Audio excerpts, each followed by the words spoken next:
Hi, this is Liz. Hi, this is Deli. Welcome to the Chit Chat Circus podcast. We are your hosts.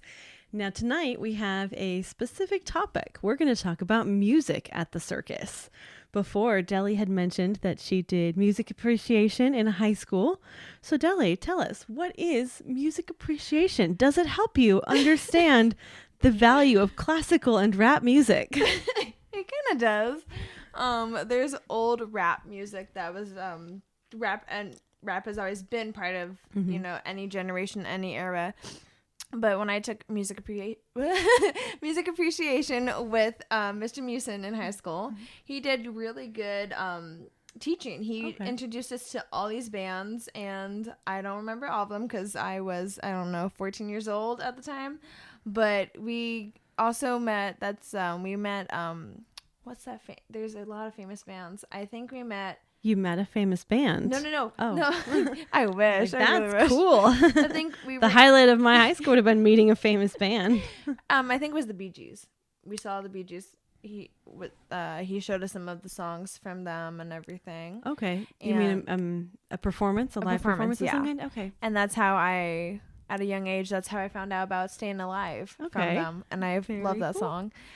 I don't know if you remember this, but one of your favorite albums when you were a kid, or maybe junior high, was Donna Summer's greatest hit. I love Do you remember that? I do. I still listen to this day of her songs. You wore that CD out. You knew every lyric to every song. It was adorable.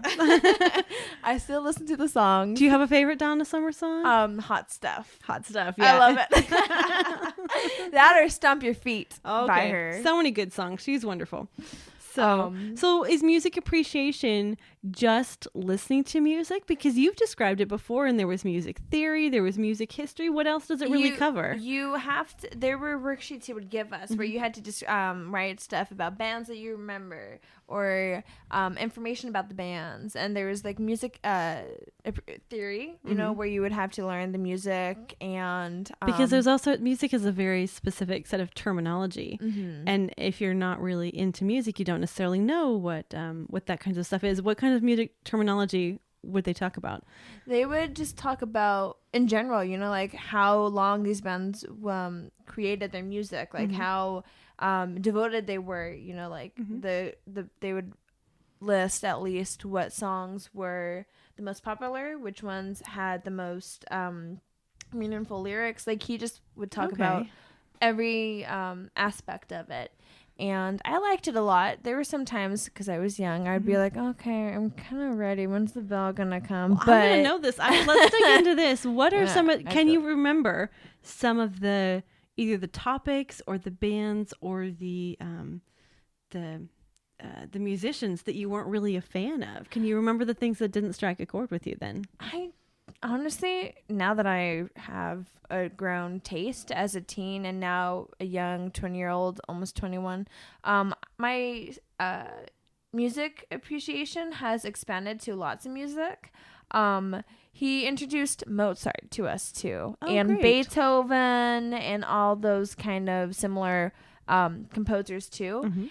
And he would do a lot of that, not a lot of singing, and like he would expose us to bands that didn't have like lyrics. Like he would introduce us to everything. But I liked Beethoven. He had some good songs. And I like Beethoven too. Would you say he's your favorite classical composer? I would say he is. If I had a classical passion, I do. But like if I had tons of it, it would be him. Okay. Him or Mozart. Okay, they're both very good. I do like both of them. I like a lot of the Bach violin concertos. He also introduced us to that too. I love Bach so much, so I would say he's my favorite classical composer. But there are a lot of good ones. There's a lot of really fun music out there. So that's really just like two genres though, because you've spoken a lot about like more modern genres, maybe like pop and then classical. What other genres have you maybe not heard as much that he introduced you to? I didn't know that many classical songs or bands. Like he would show us lots of bands and composers, just like doing a lot. He would show us lots of live versions, and he would show us not live versions, and I could tell the difference between live and not live. Okay. What are some of the differences? Because I know some differences. We've The been to audio. lots of concerts and stuff. Auto-tune and everything like that. Okay. Like some stuff, even if it's live, it's different because they're going to perform different. If it's recorded, it's going to sound way better. Sometimes live music sounds way better. It just depends on your idea. I think it depends Sometimes on it's the artist. auto-tune.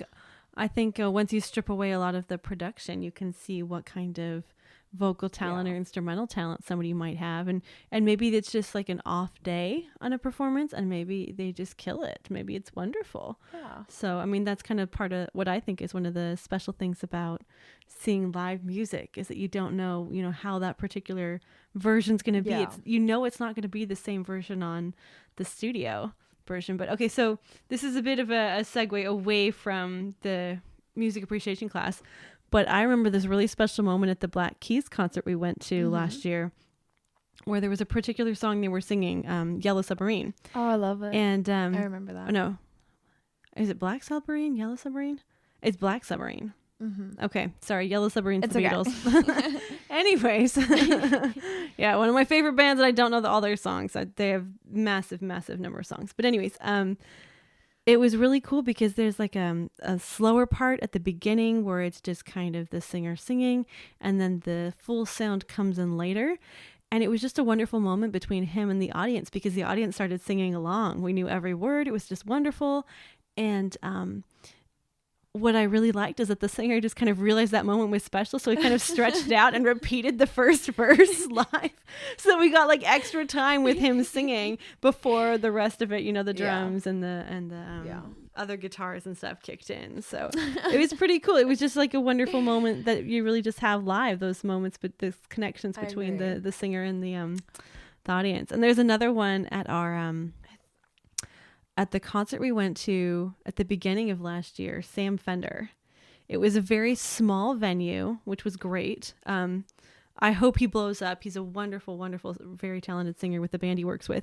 But he sent the band away for a few songs and did like a mini set in the middle of his set that was just him and a guitar rather than the whole sound of the band. And it was so amazing. And he did one of my favorite songs in that set. And I'll just never forget, like, there weren't a lot of phones up recording it. It was just this really special moment between him and the audience, because people were so entranced by his voice and the moment that you just wanted to be in it. Yeah. So that was wonderful. That was like one of the best moments for me last year. So those two concerts were just, we went to some very good concerts last year, but those two moments were just really special. So I would say my favorite one was when we went to the Arctic Monkeys. And you and Claire and I and all of us just went there. I forgot the personal name of this guy, but the singer, I only know the singer's name. I don't know the rest of the band. I'm sorry. But I'm a bad fan. Okay. But Alex Turner's the singer. Okay. So.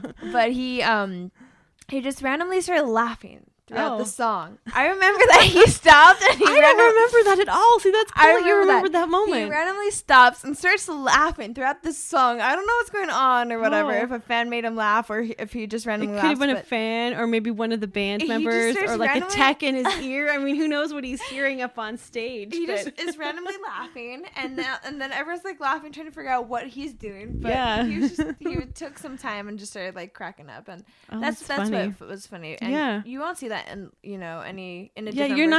not gonna hear that on a studio. They'd edit out that take or something. I mean, but that's like, again, part of the appreciation of live music. You are hearing you're hearing it at that moment, not any other time, and not having extra time in the studio to go back and fix mistakes or something. It's just all very raw, which is exciting. So do you think the music appreciation really helped you with that? Did it build some terminology? Did it teach you how to learn to listen for certain things? Or it probably did at a young age. Okay. I probably learned and respected classical music more than I did when I was younger.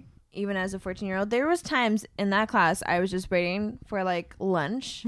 And I was like excited because it was like the bell, or I forgot if that was my period. I was like, class before lunch is always really hard. It's like I don't know if that was my class period after time, or if that was if that was the if it was go home or something. Like there's a period. There's like period 1, period 2, or period 3. So I didn't know which if that was if I had a class or whatever, but there were days I'd be excited. Yeah. But there were days that I would, he would put something on and I would get motivated and I'd be like, oh, let's listen to it longer. I'd be like, hey, do you remember this? Cause I really want to write it down so I could listen to it. Yeah. And, he just had a natural talent for putting on good music to introduce to young kids. Yeah. And I feel like that kind of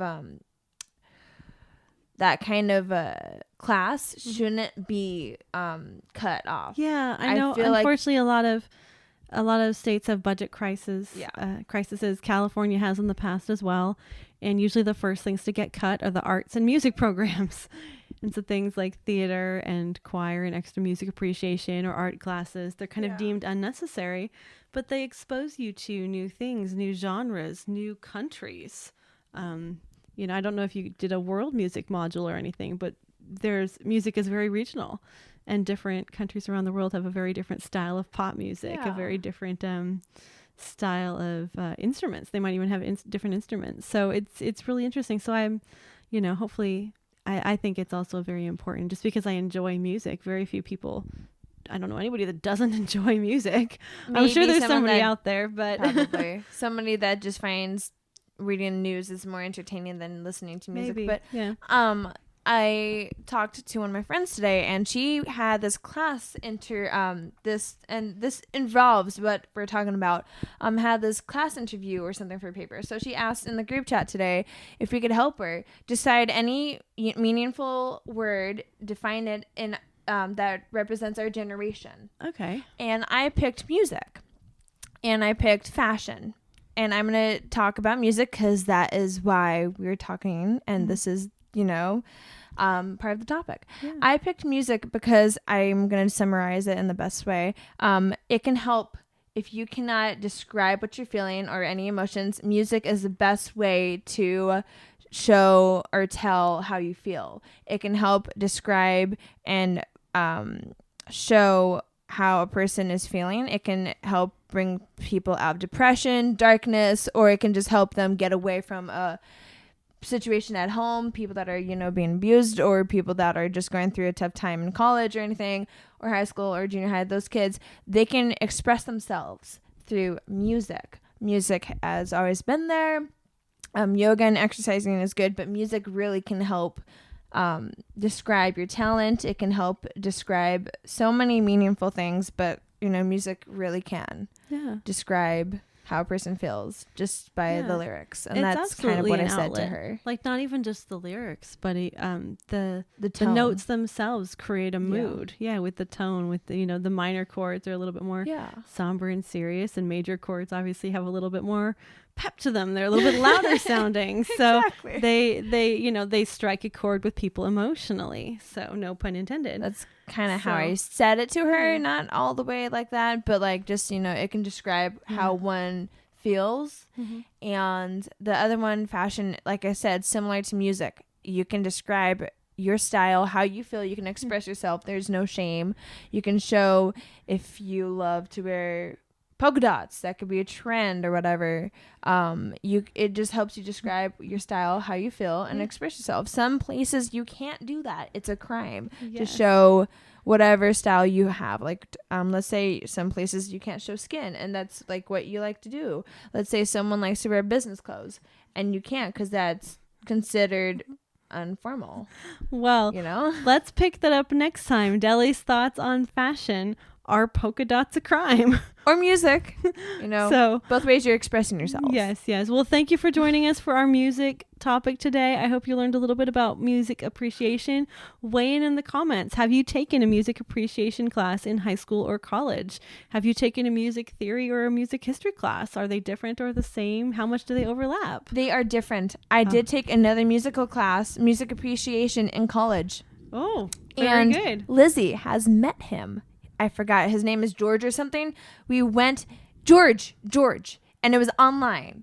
And we met him when he produced those songs at Saddleback. Remember we went to those concerts? I remember going to several of her choir concerts as well. So, yes. You met, and Mom also met my music appreciation teacher. Very good. Very good. Well, we'll talk more about Deli's college music appreciation course next time, as well as how fashion defines the current generation.